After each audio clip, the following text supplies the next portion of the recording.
بسم اللہ الرحمن الرحیم اللہم صلی علی سیدنا و مولانا محمد وعلی آلہ وصحبہ وبارک وسلم۔ روزے دارو، اللہ کے پیارو، روزہ کس لیے رکھتے ہو؟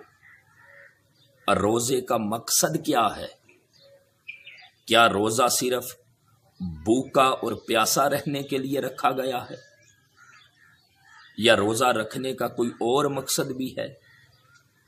یاد رکھ لیں، قرآن پاک میں اللہ رب العزت نے فرمایا، یا ایھا الذین آمنوا کتب علیکم الصیام کما کتب علی الذین من قبلکم لعلکم تتقون۔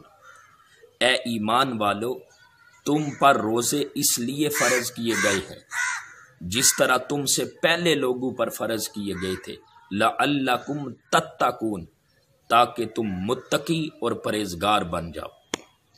روزے کا مقصد کیا ہے؟ روزہ بندے کو متقی بناتا ہے، روزہ بندے کو پرہیزگار بناتا ہے۔ اگر روزہ رکھ کر بھی بندہ پرہیزگار نہیں بنتا تو پھر روزہ رکھنے کا کوئی مقصد نہیں ہے۔ روزے کا مقصد یہ ہے کہ بندہ پرہیزگار بن جائے، روزے کا مقصد یہ ہے کہ بندہ اللہ کی نافرمانی سے باز آ جائے، روزے کا مقصد یہ ہے کہ بندہ اللہ کے رسول صلی اللہ علیہ وسلم کی نافرمانی سے باز آ جائے، روزے کا مقصد یہ ہے کہ بندہ ہر قسم کے گناہوں سے اپنے آپ کو بچا لے۔ جب بندہ اس طرح روزہ رکھ کر اس کے تقاضے پورے کرتا ہے تو پھر روزہ رکھنے کا مقصد پورا ہو رہا ہے۔ تو روزے کا مقصد کیا ہے؟ ہم لوگ متقی اور پرہیزگار بن جائیں، ورنہ بھوک اور پیاس یہ مقصد نہیں ہے۔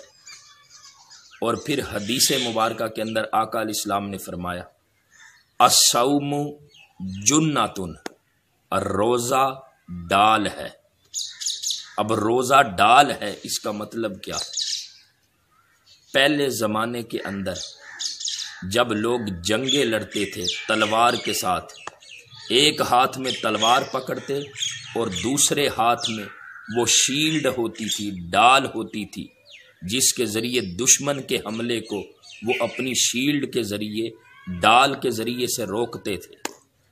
اب روزہ بھی میرے آقا صلی اللہ علیہ وسلم نے فرمایا ڈال ہے۔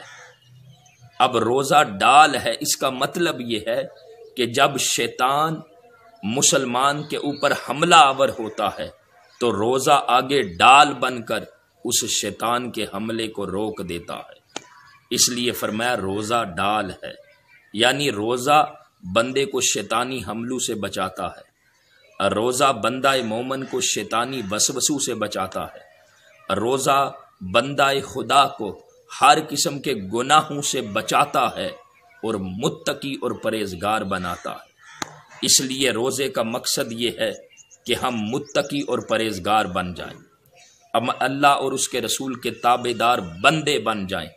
اللہ تعالیٰ مجھے اور آپ کو روزے کے مقصد کو سمجھتے ہوئے اللہ اور اس کے رسول صلی اللہ علیہ وسلم کی تعلیمات کے مطابق زندگی گزارنے کی توفیق عطا فرمائے۔ وما علینا الا البلاغ المبین۔